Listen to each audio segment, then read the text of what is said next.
ça va YouTube? Depuis le début de Bros, on vous a parlé de nos parents, Monsieur Bambou, les différentes nourrices qu'on a eues, même nos ennemis. Mais on ne vous a jamais présenté nos grands-parents alors qu'ils ont un rôle primordial. Les grands-parents, c'est eux qui ont élevé ceux qui nous ont élevés. Donc si t'estimes que t'as eu une éducation douteuse... C'est aussi un peu de leur faute. C'est parti. Mais avant ça... Instant anecdote. La première fois que j'ai entendu parler de Revolut, la banque en ligne qui facilite tout, j'étais avec Masqué devant chez moi. On refaisait le monde à 2 h du matin, quand soudain, un abonné nous a reconnus et nous dit: les gars, je tiens une boutique de fringues pas loin. Vous voulez que je vous montre? Là, on le suit, il nous emmène dans un sous-sol sombre du Marais et nous présente ses sapes. J'avoue, il y avait des pulls fluorescents bien stylés, mais j'avais pas d'argent sur moi. C'est là que Masqué lui dit: frérot, j'ai pas de cash, t'as Revolut? Oui, il parle comme ça dans la vraie vie. Et c'est aussi simplement que Masqué a pu faire un paiement instantané et s'acheter ce qu'il voulait. Tandis que moi, je suis reparti bredouille. Sale crevard, t'aurais pu m'avancer. Que ce soit pour cette situation, partager l'addition au resto, ou exiger de ce pote qui te doit de la thune de te rembourser immédiatement, Revolut te permet l'envoi instantané d'argent en France et dans plus de 30 pays. C'est quand même très pratique. En moins de 5 minutes, tu peux te créer un compte bancaire gratuitement. Et si tu utilises mon lien pour télécharger l'appli, Revolut t'offre 20 € d'emblée. Mais ce n'est pas tout. L'un d'entre vous sera également tiré au sort pour gagner 1000 €. Ah, on régale aujourd'hui. Élu banque la moins chère pour les jeunes, avec déjà plus de 50 millions d'utilisateurs dans le monde, c'est l'application bancaire la plus téléchargée dans le monde et ça se comprend. Grâce à son nouveau livret d'épargne, Revolut te permet d'avoir des intérêts payés tous les jours sur ton compte. Et à chaque transaction, tu accumules des Rev Points qui peuvent être convertis en miles auprès d'Air France et 30 autres compagnies aériennes afin de voyager beaucoup moins cher. Flex! Avec ta nouvelle carte bancaire, tu peux soit profiter d'une carte standard gratuite, j'ai écrit Bro sur celle-là parce que c'est en lien avec la vidéo, soit d'une Super Metal Card personnalisée qui se marie parfaitement avec d'autres objets dans la maison. Qu'attendez-vous?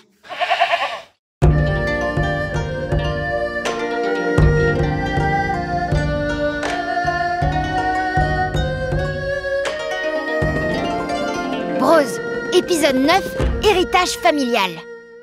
Alors, histoire d'être précis, on ne s'intéressera que du côté de notre mère, hein. Pour la simple et bonne raison qu'on n'a pas vraiment connu la famille de notre père. C'est compliqué. Restons du côté maternel. Notre grand-mère. Elle est née en 1936 à Suzhou, en Chine. C'était la guerre sino-japonaise à l'époque. Alors quand elle était petite, elle a passé son temps à fuir de ville en ville au fur et à mesure que l'armée japonaise envahissait le territoire. Les choses traumatisantes qu'elle a vues et vécues ont beaucoup façonné sa manière d'être.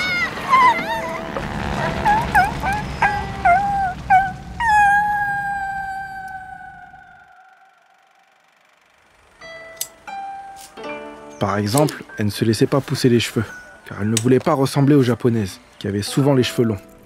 Elle ne portait pas de bijoux non plus. Il existait des maisons de dépôt où on pouvait donner ces objets métalliques au gouvernement, afin qu'ils en fabriquent des armes. Pas le temps d'être belle. Il fallait aider la patrie à repousser l'envahisseur. Tous les 2 jours, les enfants chinois demandaient à leurs parents où en était l'armée japonaise, s'ils continuaient à avancer ou s'ils stagnaient. Jusqu'à ce qu'un matin...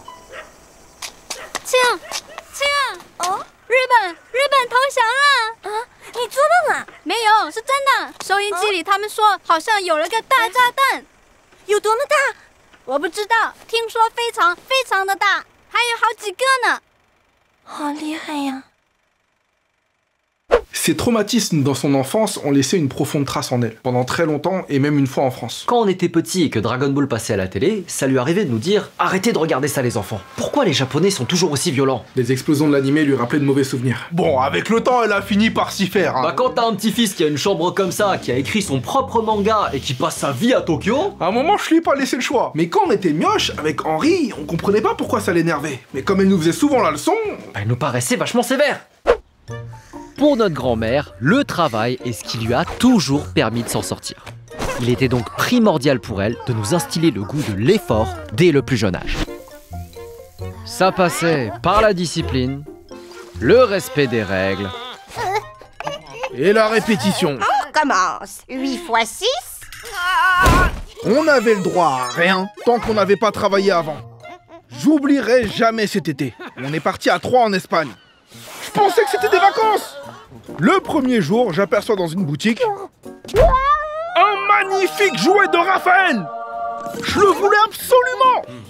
Alors ma grand-mère l'a acheté, puis l'a posé au sommet de la barre de la chambre d'hôtel. Bien haut. Si tu apprends toutes les tables de multiplication cette semaine, tu pourras l'avoir. Sinon, il restera là pour toujours. Elle m'a fait répéter encore et encore et encore et encore les 9 tables pendant des jours et je détestais ça. Mais une fois que je les avais apprises... 8 x 6 48. Dès la rentrée, j'avais une longueur d'avance sur tout le monde. J'étais trop fort. Et les autres élèves n'aimaient pas du tout ça. En fait, son problème, c'est que depuis tout petit, il est trop insolent. Ça ne suffit pas d'être en avance. Il doit te faire comprendre que t'es en retard. Ah, tu connais pas la table de 8, Renan? Mais cultive-toi, voyons, c'est la base. Excusez-moi, monsieur, oui, vous pouvez accélérer votre cours, s'il vous plaît? Non, parce que je m'ennuie, en fait. Du coup, à l'école, tout le monde le trouvait insupportable. Un vrai sale gosse. Exactement comme notre grand-père. Si les opposés s'attirent, on tient là l'exemple parfait. Notre grand-père, c'est le total inverse de notre grand-mère. Bien plus joueur. Ah, il nous en a raconté des histoires sur son enfance en Chine. Vous savez, quand le Japon s'est rendu, c'est moi qui ai couru comme un fou partout dans les rues pour l'annoncer aux gens. La ville de Pékin s'appelait Peiping à l'époque. Et suite à la capitulation, beaucoup de magasins et restaurants occupés par les Japonais ont été saccagés par les Chinois, car ils voulaient récupérer ce qui leur appartenait. Et il y avait ce Toshiba ou je ne sais quoi encore, en pleine ville, qui vendait des radios, des bicyclettes et tout un tas de trucs. Les Chinois sont rentrés dedans, ont tout pris. Et moi, comme je suis arrivé en retard sur les lieux, il ne restait plus rien de valeur. Alors, j'ai volé. Que dis-je? Je me suis approprié d'une belle flambant neuve que j'ai aperçue derrière une porte. Par principe, je ne pourrais pas repartir les mains vides. On se serait foutu de moi.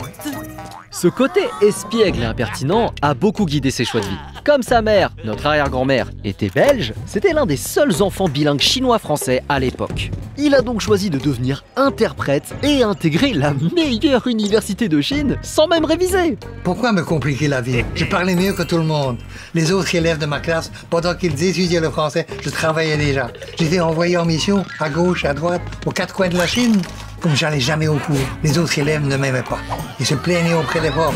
Sauf que ce qu'ils ne savaient pas, c'est que j'avais tellement d'offres de travail que parfois je refilais du boulot à mes profs. Donc, ils m'adoraient. J'étais bien vu, comprenez? Je t'ai dit, intenable.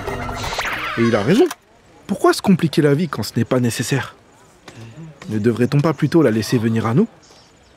Ou au contraire, tenter de saisir sa chance? Eh? 你是学什么专业的？德语。哦 Comme Tanz. 不，我不会叫。哎呀，没事儿，我教你。来，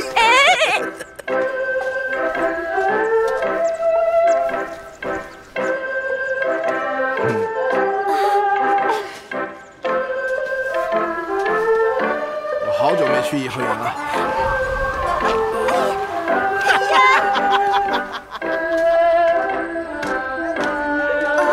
要吃月饼吗？我们穷，你别买。哎，没欠钱就不算穷。吃，这东西真不错。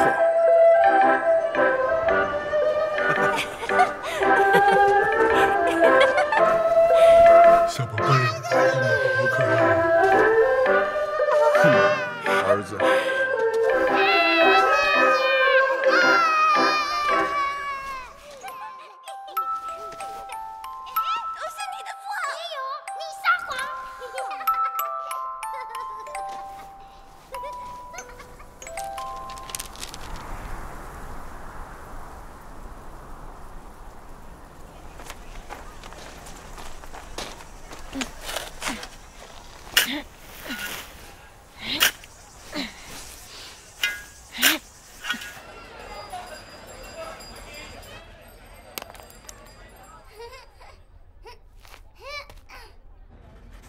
爸爸，妈妈在哪里呀？别担心，他不久就会回来。嗯。东方红，太阳升，中国出了个毛泽东。En 1973, notre famille est arrivée à Gosselies, en Belgique, là d'où vient notre arrière-grand-mère. Notre maman, qui avait 14 ans, s'est retrouvée dans une classe avec des élèves de 11 ans, parce qu'elle ne parlait pas un mot de français. Elle avait beaucoup de retard à rattraper, notre oncle aussi, et durant toutes leurs études, notre grand-père est resté à côté d'eux pour les accompagner. En Belgique, à l'époque, il y avait peu de relations internationales avec l'Asie. Du coup, un interprète français-chinois ne servait à rien, et notre grand-père ne trouvait plus du tout de travail, alors qu'en Chine, il passait son temps à refuser des offres. Toute la vie familiale a été repensée. Notre grand-père restait à la maison pour aider notre mère et notre oncle à étudier. Pendant que notre grand-mère travaillait dehors la journée pour ramener de l'argent. Il a fallu repartir de zéro. On était pauvres, mais vraiment pauvres les enfants. On s'habillait avec des vêtements qu'on trouvait dans la rue et on avait juste assez de sous pour s'acheter une glace le dimanche. Pendant mon temps libre, j'étais dactylo. Je tapais vite à la machine à écrire, alors je transcrivais des textes pour des gens et ils me payaient pour ça. Vous savez, pour notre famille, tout perdre et se retrouver comme ça, c'était inimaginable. Et je me suis juré que plus jamais ça ne devait se reproduire. Je me suis inscrite en médecine à Paris, et plus tard j'ai appris que je n'avais pas le droit. Je venais d'un lycée professionnel en Belgique. Je savais pas que c'était interdit de m'inscrire en France. Mais lorsque la fac s'en est finalement rendu compte, j'avais déjà obtenu mon diplôme alors. Après l'internat, je t'ai eu toi, et quand j'étais enceinte d'Henri, votre oncle m'a rejoint. Et on s'est installé dans le même cabinet. Maman est venue nous aider en acupuncture et votre grand-père est redevenu un grand interprète aux Nations Unies. Vous voyez, malgré toutes ces années, on est resté une famille soudée. Comme les doigts de la main.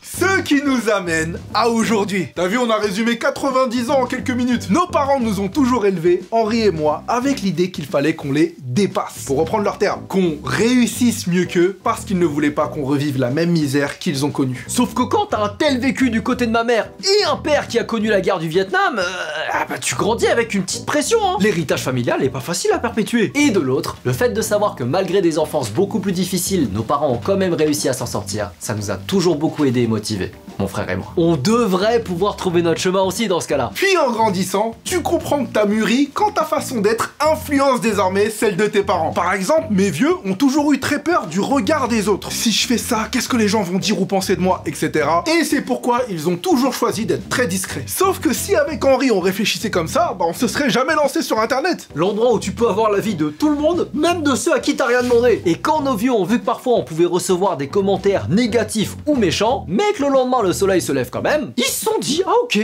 peut-être que c'était pas si important que ça au final. Attention, on ne dit pas qu'il ne faut pas respecter les traditions, au contraire. Mais quand on a intégré les bonnes valeurs. T'as compris, c'est tout! Le reste, tu fais à ta sauce, c'est bon, un pro. À chaque fois que ma mère me dit Kevin, tu m'écoutes pas, je réponds maman. T'as les cheveux longs, tu portes des boucles d'oreilles, t'écoutes pas ta mère non plus, laisse-moi tranquille. Rendons fiers nos ancêtres, mais en imposant notre propre style. Car à trop vouloir leur ressembler, on devient une pâle copie. Et c'est souvent là qu'on les déçoit le plus. C'était le 9e et avant-dernier épisode de Bros. On espère que vous serez présents la prochaine fois pour la conclusion. Peace!